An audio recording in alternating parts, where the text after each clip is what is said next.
ଜଗତ ଜନନୀ ମା ମଙ୍ଗଳା ଠାକୁରାଣୀଙ୍କୁ ମୋର ଦୂରରୁ ଥାଏ କୋଟି କୋଟି ପ୍ରଣାମ। ମା ଯିଏ ଯେଉଁଠି ଅଛନ୍ତି ସମସ୍ତେ ଭଲରେ ଥାଆନ୍ତୁ।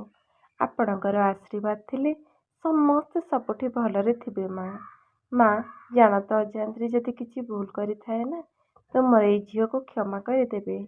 ଆପଣଙ୍କର ଆଶୀର୍ବାଦ ଆପଣଙ୍କର କୃପା ସଦାସର୍ବଦା ଏ ସଂସାରବାସୀଙ୍କ ଉପରେ ରଖିଥାନ୍ତୁ। ସମସ୍ତଙ୍କର ମନସ୍କାମନା ମନବାଞ୍ଛା ପୂରଣ କରନ୍ତୁ। ଯିଏ ଯେଉଁଠି ଅଛନ୍ତି ସମସ୍ତେ ନିରୋଗ ଆଉ ସୁସ୍ଥ ଥାଆନ୍ତୁ। ଭଲରେ ଭଲରେ ଘରକୁ ଫେରି ଆସନ୍ତୁ।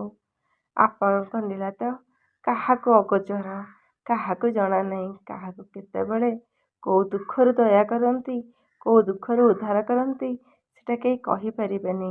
ଆପଣମାନେ ସମସ୍ତେ ମାଙ୍କର ବେଶ ଦର୍ଶନ କରି ହୃଦୟରୁ ପ୍ରଣାମ ଜଣାଇ ଗୁହାରି ଜଣାନ୍ତୁ ମାଙ୍କୁ।